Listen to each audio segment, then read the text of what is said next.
pada kali ini saya akan memberikan tutorial ataupun menceritakan tutorial mengenai asuhan persalinan normal ataupun APN.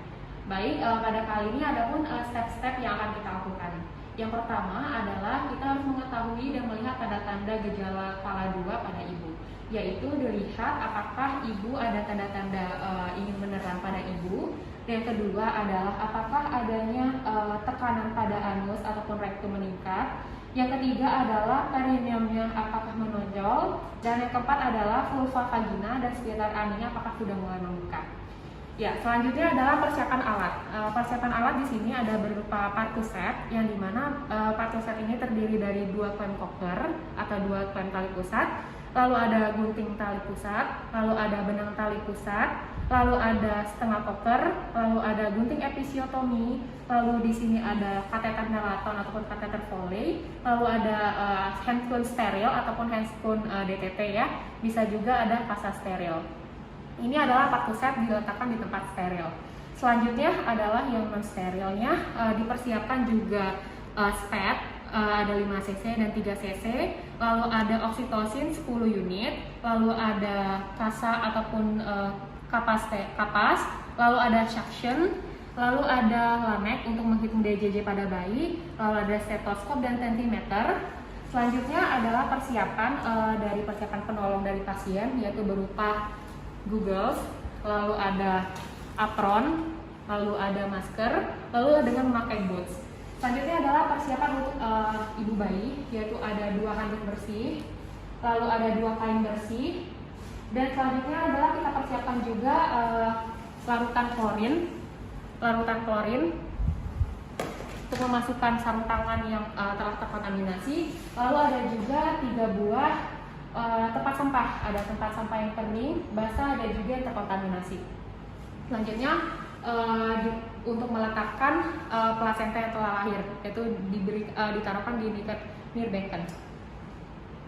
Selanjutnya setelah mempersiapkan alat dan mempersiapkan ibu, serta juga kita harus juga persiapan penolong.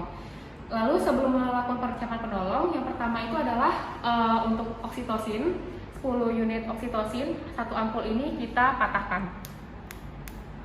Patah. Ya, selanjutnya. Baik, setelah kita mematahkan ampul oksitosin tadi, selanjutnya kita akan memasukkan spet 3 cc, ya, spet 3 cc atau 5 cc ke dalam partuset ataupun tempat yang steril.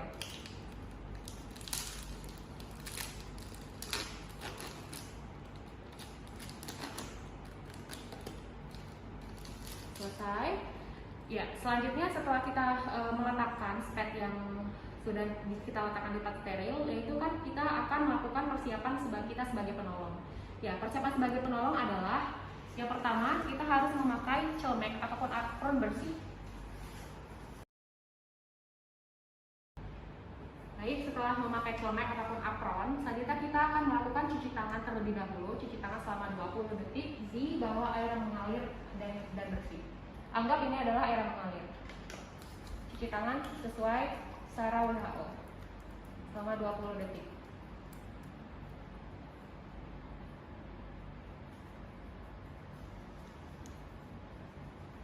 Ya, selanjutnya sudah bersih, selanjutnya kita akan melakukan pemasangan handscoon steril ataupun handscoon yang DTT tinggi, yaitu dengan 1 tangan saja terlebih dahulu. Selanjutnya handscoon ini kita ambil dengan 1 spet, kita buka secara one hands teknik.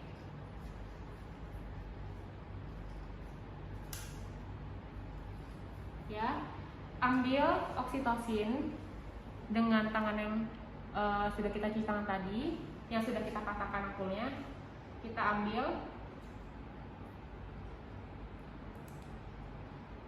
ya, sudah. Lalu kita letakkan kembali dengan one hands teknik.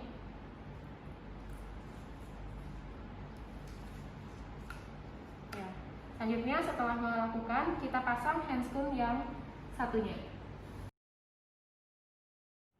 Baik, setelah kita mempersiapkan alat, lalu juga mempersiapkan kita sebagai penolong persalinan dan juga persiapan ibu, lalu selanjutnya kita akan melakukan pemeriksaan dalam. Pemeriksaan dalam ini tujuannya untuk melihat keadaan janin baik ataupun buruk. Ya, selanjutnya adalah mempersiapkan kasa steril, yaitu kasa steril dimasukkan ke dalam betadin. Ya, betadin. Selanjutnya kita meminta kepada ibu terlebih dahulu untuk relax terlebih dahulu. Ibu, kita akan melakukan membersihkan jalan lahirnya ibu ya, lalu kita akan melakukan pemeriksaan dalam bu, gunanya untuk melihat apakah janin ibu dalam keadaan baik atau tidak. Ya, selanjutnya adalah desinfeksi, yaitu dari depan ke belakang. Selanjutnya ambil lagi, ditaruhkan ke tempat yang kotor, diambil yang baru, dibersihkan di bagian labia majoranya sampai dengan minora, sampai dengan perineum, bagian sini. Baik, dengan prosedur aseptik, lalu dibuang di tempat kotor. Ya, selanjutnya adalah setelah membersihkan atau desinfeksi, selanjutnya kita akan melakukan pemeriksaan dalam. Ibu, kita akan melakukan pemeriksaan dalam ya bu ya, agak tidak nyaman, tapi mohon maaf ya bu ya, ibu relax saja ya. Selanjutnya kita menyeka bagian vulva, vaginanya, yaitu labia majoranya. Kita buka, kita menggunakan dua jari telunjuk dan jari tengah. Maaf ya ibu, kita masukkan, lalu pemeriksaan dalam. Dilihat, dirasakan apakah bagaimana dengan presentasi janinnya, lalu juga sudah masuk penurunannya pada Hodge berapa, lalu bagaimana dengan selaput ketubannya, lalu juga dirasakan bagaimana apakah sudah ada pembukaan serviks, penipisan serviks, lalu selanjutnya bagaimana apakah konsistensi serviknya lunak ataupun kaku, dan selanjutnya dilihat apakah ada bagian lain yang menumbung seperti tali pusat. Selanjutnya setelah melakukan pemeriksaan dalam, dikeluarkan. Selanjutnya kita masukkan handscoon yang setelah kita pakai ke dalam tempat klorin, direndam selama 10 menit. Dimasukkan.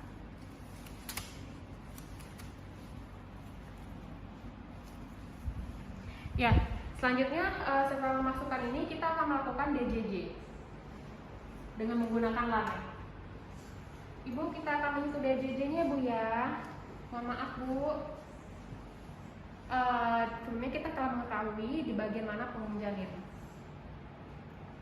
Maaf ya ibu. Oke, kita lakukan per 5 detik, kita hitung, lalu 5 detik kemudian istirahat, 5 detik kemudian kita hitung kembali, dan 5 detik kemudian kita hitung kembali. Selanjutnya kita mau mengetahui berapakah denyut jantung janinnya berapa dalam rentang normal atau tidak, yaitu 120 sampai dengan 160 kali per menit. Selanjutnya setelah melakukan penghitungan DJJ dan juga pemeriksaan dalam, kita memberitahukan kepada ibu ya, memberitahukan kepada ibu terlebih dahulu. Ibu, baik ibu, dari hasil pemeriksaan kita untuk pemeriksaan dalamnya bahwa pembukaan serviknya sudah lengkap, lalu juga untuk konsistensinya ini lunak, lalu juga ketubannya ini masih belum pecah ya, nanti akan kita pecahkan nanti. Lalu selanjutnya untuk bagian presentasi kepala ya bu ya, untuk bagian terbawah janinnya, lalu juga ini sudah masuk ke panggul ya, bagian Hodge juga. Selanjutnya untuk DJJ ini baik ya bu ya, yaitu 132 kali per menit. Ya, selanjutnya setelah melakukan persiapan pemeriksaan dalam dan juga pemeriksaan DJJ janin, selanjutnya kita melakukan persiapan memberitahu kepada ibu bahwa persalinan akan dimulai karena pembukaannya sudah lengkap, dan juga memberitahu kepada keluarga ataupun suaminya. Ibu, baik karena pembukaannya sudah lengkap, ibu nanti saya akan memberitahu ibu ya beberapa hal. Jadi nanti ibu ketika sudah mulai ada kontraksi, ibu meneran ya bu ya, bu bisa mencoba meneran. Lalu juga bapak bisa memberikan dorongan semangat kepada ibu, dan juga bapak bisa melakukan pemberian asupan cairan seperti memberi minum pada saat ibunya haus ya bu ya pak ya, dan juga berikan semangat kepada ibu untuk bisa meneran secara baik ya pak. Baik, selanjutnya setelah memberikan edukasi kepada pasien bahwa kita akan melakukan persiapan untuk persalinan. Ya, selanjutnya adalah persiapan untuk persalinan bayi. Nah, selanjutnya adalah mempersiapkan terlebih dahulu, yaitu tempat resusitasi bayi pada saat bayi akan lahir. Ditakutkan terjadi asfiksia, yaitu ditempatkan memberikan tempat, yaitu tempat alas yang datar, ya selanjutnya dan keras. Selanjutnya dengan diberikan lampu sorot, yaitu dengan 60 watt daya kekuatannya yang berjarak 60 cm dari tempat tersebut. Selanjutnya adalah setelah mempersiapkan tempat resusitasi, yaitu mempersiapkan kain-kain pada ibu. Selanjutnya diletakkan kain bersih 2 lapis di atas perut ibu. Selanjutnya meletakkan kain yang satu lagi di bawah ibu atau di bagian gluteus dengan sepertiga ya bentuk kainnya. Diletakkan di bawah bokong ibu. Ibu, mohon maaf ya, saya taruh kainnya dulu.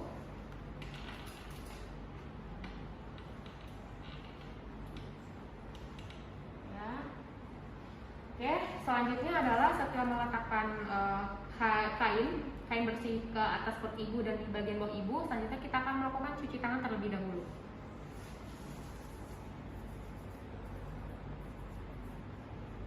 Cuci tangan secara WHO dengan memakai ya. Selanjutnya setelah cuci tangan kita memakaikan handphone steril ya, handphone steril ataupun handphone desinfektan tingkat tinggi.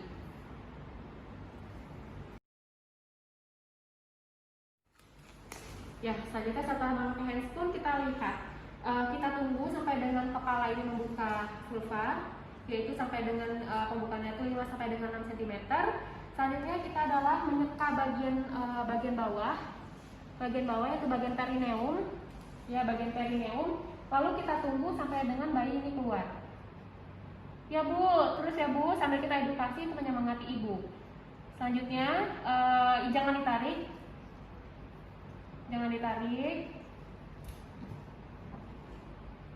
kita taruhkan.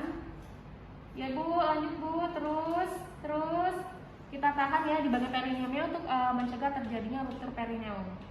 Ya, setelah bayinya lahir, setelah terjadi ekspulsi, lalu kita ambil kasa steril, yaitu untuk menyeka mulut bayi. Apabila ada sumbatan seperti metoneum, kita bersihkan dari hidung, muka, ke dagu. Selanjutnya adalah suction bila terdapat metoneum dari hidung dan dari mulut. Selanjutnya setelah kepala bayi lahir, tunggu sampai dengan adanya paksi luar. Tunggu sampai ada paksi luar. Ya, setelah terjadi paksi luar, kita lakukan biparietal untuk melahirkan bahu anterior, yaitu dengan mengikuti jalan lahir, yaitu curang ke bawah terlebih dahulu, melahirkan bahu anterior. Selanjutnya melahirkan bahu posterior. Selanjutnya setelah bahu dan lengan lahir, lakukan sangga dan susur. Dan selanjutnya meletakkan bayi di atas perut ibu. Selanjutnya kita lihat Apgar skornya. Apakah bayi menangis, apakah bayi kemerahan, apakah bayi bernapasnya tersengah-sengah ataupun ada yang tertinggal. Lihat Apgar skornya. Setelah bayinya lahir, dibersihkan lalu dikeringkan. Selanjutnya adalah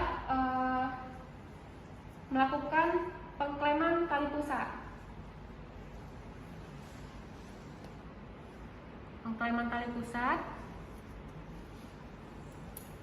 yaitu dengan jarak 3 cm ya dari pusat bayi. Ya, selanjutnya diurut sampai ke bagian vulva ibu, diklem dengan yang satunya yaitu 2 cm dari klem awal. Ya, selanjutnya adalah memotong tali pusat. Pastikan tangannya berada di bawah untuk mencegah terjadinya pengguntingan yang lain dari badan bayi. Ya, selesai. Setelah itu kita ganti bagian yang kotor tadi dengan kain yang bersih.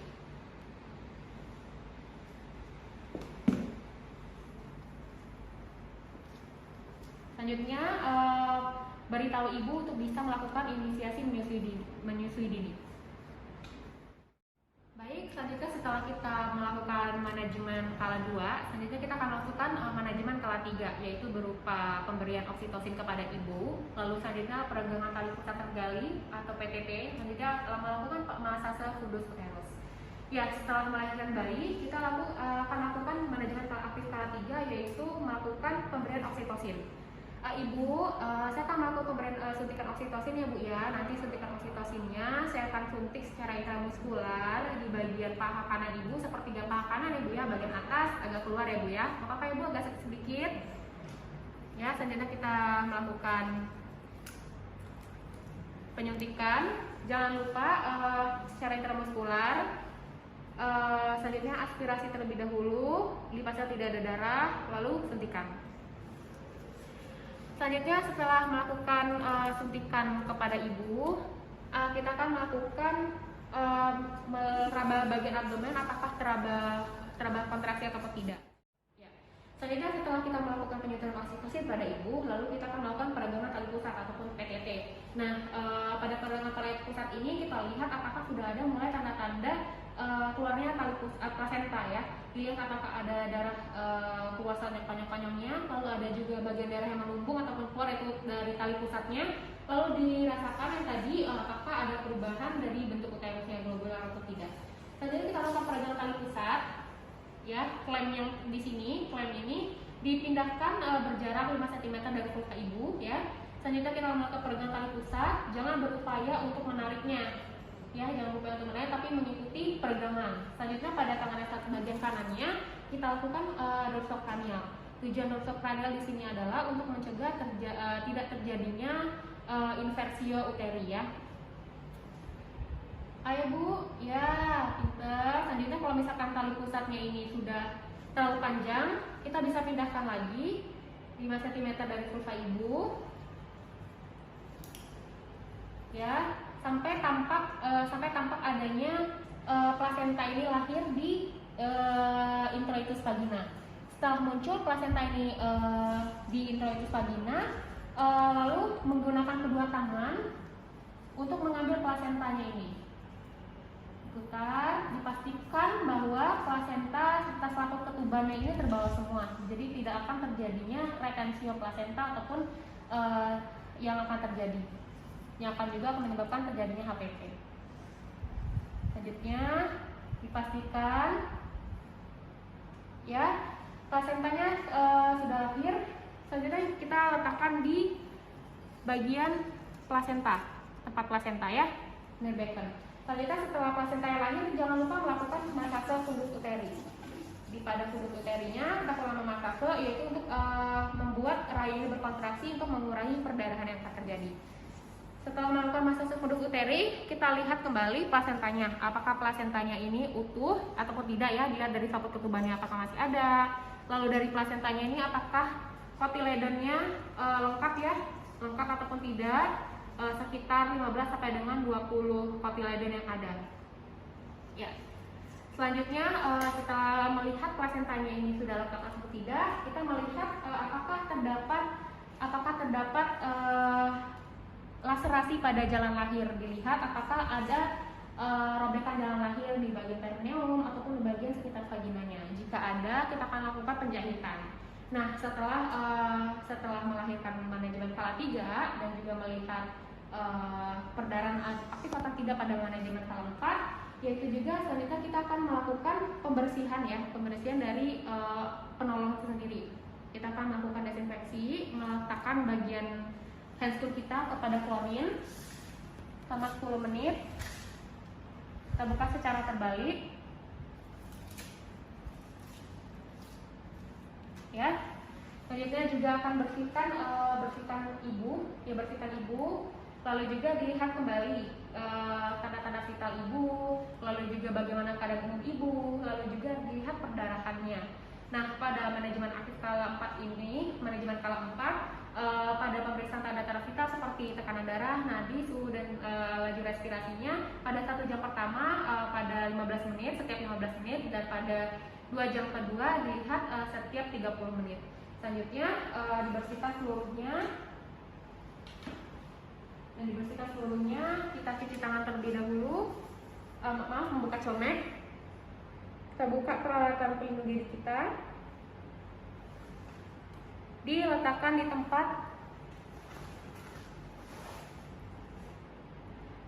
tempat yang tempat klorin ya. dibuat klorin untuk mendekontaminasi. Ya, selanjutnya kita cuci tangan. Selama cuci tangan kita beritahu kepada ibu, baiklah persalinannya sudah selesai dan anaknya juga sudah dibersihkan. Nanti ibu bisa mencoba menyusui ini ya Bu ya, diberikan anaknya ASI secara eksklusif. Selanjutnya setelah prosedur semua selesai dan dibereskan semua alat, berikut hasil dari prosedur asuhan persalinan normal. Terima kasih. Wassalamualaikum warahmatullahi wabarakatuh.